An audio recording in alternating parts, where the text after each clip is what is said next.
জয় জগন্নাথ। প্রিয় দর্শক বন্ধুগণ, রথযাত্রার আরও একটি এপিসোডে আপনাদের স্বাগত জানিয়ে আজকের ভিডিওটি শুরু করছি।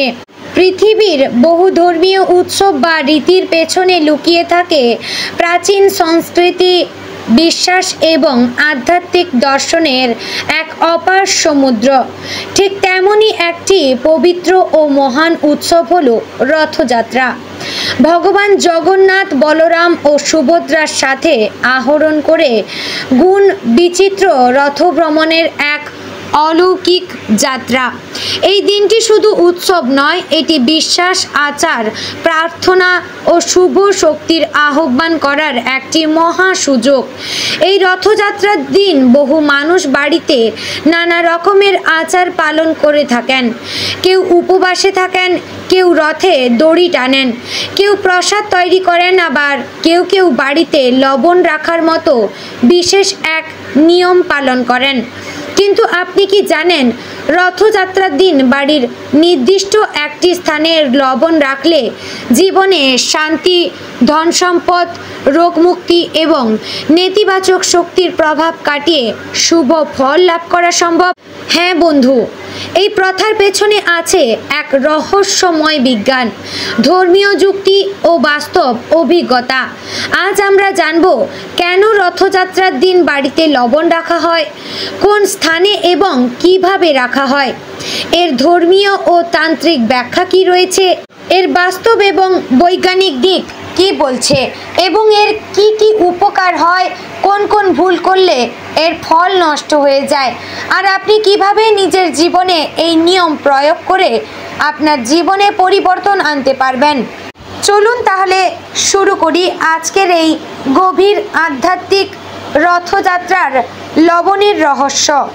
বন্ধুগণ, মূল আলোচনায় যাব তার আগে ভিডিওটিতে একটি লাইক করবেন, কমেন্টে জয় জগন্নাথ অবশ্যই লিখবেন এবং পাশাপাশি চ্যানেলে নতুন হলে আমাদের চ্যানেলটিকে সাবস্ক্রাইব করে ভিডিওটির প্রথম থেকে শেষ পর্যন্ত সম্পূর্ণ দেখবেন। আশা করছি খুবই উপকৃত হতে পারবেন এবং সমস্তটা খুঁটিনাটি বিষয় বুঝতে পারবেন। আজ আমরা প্রথমেই একটু লবণের ধর্মীয় পরিচয় জানব। আমাদের পুরাণ, আয়ুর্বেদ এবং তন্ত্রশাস্ত্রে বারবার বলা হয়েছে, লবণ শুধুমাত্র শরীরের স্বাদ বৃদ্ধির উপকরণ নয়, এটি একটি শক্তিশালী নেতিবাচক, শক্তিনাশক ও বুদ্ধিনাশক উপাদান। লবণকে বলা হয় দোষনাশক, আলোচনার মাধ্যমে পাপ দূরকারী, দৃষ্টি দোষ নিবারক, ত্রান্তিক শক্তি প্রতিরোধক। ঠিক এই কারণেই অনেক প্রাচীন গ্রামে দেখা যায় শিশুদের নজর কাটাতে তার মাথার উপরে লবণ ঘুরিয়ে বাইরে ফেলে দেন। আবার কেউ কেউ ঘর পরিষ্কার করার জলে লবণ মিশিয়ে ব্যবহার করেন, যাতে সমস্ত দুর্বিপাক ঘর থেকে দূরে যায়। এখন প্রশ্ন হচ্ছে, রথযাত্রার সঙ্গে এই লবণের কি সম্পর্ক রয়েছে? বন্ধুগণ, সম্পর্ক অবশ্যই রয়েছে। আপনারা পুরো ভিডিওটি সম্পূর্ণ দেখলে বুঝতে পারবেন। রথযাত্রা হলো ভগবান জগন্নাথের একটি বিশেষ যাত্রা, যেখানে তিনি মন্দির ছেড়ে বেরিয়ে আসেন এবং ভক্তদের মধ্যে নিজে এসে মিলিত হন। এই দিন শাস্ত্রমতে এক অত্যন্ত শক্তিশালী দিন। পৃথিবীতে দেবতাদের শক্তি প্রবাহ সর্বাধিক থাকে এবং তেমনি কিছু দুষ্ট শক্তিও সক্রিয় হয়ে ওঠে। এই দিনে বিশেষ করে কিছু আচার পালন করলে জীবনে অলৌকিক ফল পাওয়া যায়, আবার ভুল করলেই কিছু নেতিবাচক শক্তি আপনার জীবনে অনুপ্রবেশ করতে পারে। লবণ হলো সেই প্রতিরোধক শক্তি যেটি নেতিবাচকতাকে আটকে দেয় এবং ঘরে পবিত্রতা বজায় রাখে। এই কারণে রথযাত্রার দিন লবণ ব্যবহার করে বিশেষ উপায়ে বাড়ি রক্ষা করা হয়, যা শতাব্দী ধরে বহু পুরুষ পালন করে আসছে। এবার জানবো কোন স্থানে এই লবণ রাখতে হয়, অর্থাৎ রথযাত্রার দিন কোন স্থানে আপনারা লবণ রাখবেন। বাড়ির দক্ষিণ পূর্ব কোণে।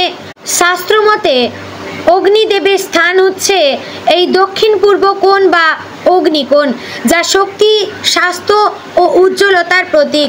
এই জায়গায় লবণ রাখা মানে হচ্ছে অগ্নির মাধ্যমে সমস্ত অপবিত্রতা পুড়িয়ে দেওয়া।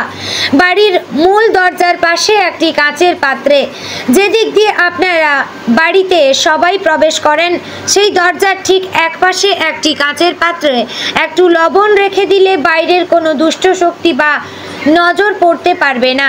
রান্নাঘরের প্ল্যাটফর্মে বা কিচেনের পূর্ব দিকে, রান্না যেখানে হয় সেখানেও লবণ রাখা হয়, কারণ এটি অন্নের দেবতা অন্নপূর্ণার সঙ্গে জড়িত এবং ঘরের খাদ্যভাগ্য ভালো রাখে। শোবার ঘরে কারো যদি দীর্ঘ রোগ হয় তার মাথার পাশে, তবে এক্ষেত্রে খুব অল্প পরিমাণে এবং প্রতিদিন বদলে দিতে হবে। এবার জানবো কিভাবে রাখতে হয়। নাম্বার 1, পবিত্র করে নিন জায়গা এবং নিজেকে। লবণ রাখার আগে বাড়ি ঝাড় দিয়ে পরিষ্কার করে নিন। তারপরে স্নান করে বিশুদ্ধ পোশাক পরে প্রার্থনা করুন। নাম্বার 2, কাঁচের পাত্র ব্যবহার করুন। লোহা, তামা, পিতলের পাত্র নয়, শুধু কাঁচের পাত্র নিন, যাতে বাইরের শক্তি দেখতে পায় ও প্রতিফলিত হয়ে থাকে। নাম্বার 3, পাত্রে সাদা লবণ নেবেন। যতটা সম্ভব সেন্ডা লবণ বা সাদা লবণ ব্যবহার করবেন। কেউ কেউ সামুদ্রিক লবণও ব্যবহার করেন। নাম্বার 4, পাত্রের নিচে তুলসী পাতা বা লাল রঙের কাপড় রাখুন। এই শক্তিকে আরও সক্রিয় করে তুলতে এই তুলসী পাতা কিংবা লাল রঙের কাপড় রাখার প্রয়োজন রয়েছে। নাম্বার 5, রথযাত্রার দিন সূর্যোদয়ের পরে রেখে দিন। সকাল 6টা থেকে 9টার মধ্যে এটি রাখা সবচেয়ে উপযুক্ত সময়। এবার জানবো কি কি উপকার পাওয়া যায়। এই প্রশ্নটা খুবই স্বাভাবিক, কারণ লবণ রাখলে কি হয়। নাম্বার 1, পরিবারে হঠাৎ অশান্তি কমে যায়। নাম্বার 2, রোগে আক্রান্ত ব্যক্তি ধীরে ধীরে সুস্থ হতে থাকে। নাম্বার 3, দাম্পত্য কলহ কমে যায়। নাম্বার 4, আর্থিক সংকট ধীরে ধীরে কেটে যায়। নাম্বার 5, ব্যবসায় উন্নতি দেখা যায়। নাম্বার 6, মন মানসিকতা শান্ত হয়। নাম্বার 7, কারো নজর লেগে থাকলে সেটা কেটে যায়। নাম্বার 8, বাড়িতে পজিটিভ শক্তির প্রবাহ বাড়ে। বন্ধুগণ, এই লবণের টোটকা যদি আপনারা রথযাত্রার দিন করতে পারেন, তাহলে এতগুলি উপকার আপনারা পেয়ে যেতে পারবেন। বিশ্বাস করা হয় গৃহে যে সকল সমস্যা, দম্পতির মধ্যে সমস্যা, সে সকল সমস্যাও কিংবা পুত্রর সঙ্গে পিতামাতার সমস্যা, এই সকল সমস্যাও এই লবণের টোটকাটি ব্যবহার করলে তা কিন্তু দূর হয়ে যায়। তাই অবশ্যই বন্ধুগণ, একবার হলেও আপনারা নিষ্ঠা সহকারে এই কাজটি করে দেখুন, কারণ এই কাজটি করার ফলে আপনার কোনো আর্থিক ক্ষতি কিন্তু হয়ে যাবে না। তাই একটিবার চেষ্টা করতে আপনাদের কোনো ক্ষতি হয়ে যাবে না। এবার জানবো তান্ত্রিক ও শাস্ত্রীয় ব্যাখ্যা। তন্ত্রমতে লবণ এমন এক শক্তি যা ভূমি ও জল, এই দুই মূল উপাদানের সমন্বয়ে গঠিত। এগুলি মানব জীবনের শক্তির মূল। রথযাত্রার দিন সূর্য এবং চন্দ্রের অবস্থান এমনভাবে থাকে যে তখন জগতে শক্তির প্রবাহ সব থেকে সক্রিয় থাকে। লবণ সেই সময় এই শক্তিকে শুষে নিজের মধ্যে ধারণ করে এবং ঘরের ভারসাম্য বজায় রাখে। ঠিক যেভাবে রথে ভগবানকে বসিয়ে বের করা হয়, ঠিক তেমনি ঘরের কোণেও একটি পবিত্র উপকরণ স্থাপন করে দেবতাকে আহ্বান করা হয়। এই হলো লবণের রূপ কার্য। যদি আমরা বৈজ্ঞানিক দৃষ্টিভঙ্গি থেকে দেখি, এই বিষয়টিকে যদি আধুনিক বিজ্ঞান দিয়ে বিচার করি, তাহলে দেখা যাবে লবণ পরিবেশের আর্দ্রতা শুষে যায়, গন্ধ নিবারণ করে এবং বায়ুতে থাকা কিছু ক্ষতিকর ধূলিকণাকে নিজের দিকে টেনে আনে। ফলে ঘর বেশি ফ্রেশ থাকে, ইনফেকশন কম হয়। মনোবিদদের মতে লবণ দেখলে মানুষের ভেতর বিশুদ্ধতার প্রতীক মনে জাগে। বিশেষ করে সাদা রঙের লবণ একটি মনস্তাত্ত্বিক প্রশান্তি দেয়। তাই রথযাত্রার মতো পবিত্র দিনে এই মানসিক ফ্রেশনেস জীবনে আরও শক্তি জাগায়। তো বন্ধুগণ, এই রথযাত্রার দিনে আপনার ঘরের কোনায় থাকা এক মুঠো লবণ শুধু একটি প্রথা নয়, এটি তোমার বিশ্বাসের প্রতিফলন। এটি একটি সচেতন পদক্ষেপ যা আপনার ঘরকে নেতিবাচকতা থেকে মুক্ত করে এক পবিত্র আশ্রয়ে পরিণত করে। যদি নিয়ম মেনে মন থেকে প্রার্থনা করে এই প্রক্রিয়া পালন করেন, তাহলে নিশ্চিত জগন্নাথ দেব তার আশীর্বাদ দেবেন, ঘর শান্তিতে ভরে উঠবে এবং জীবনের প্রতিটি কঠিন সময় সহজ হতে থাকবে। তাই বন্ধু, আজ থেকেই প্রস্তুত হন।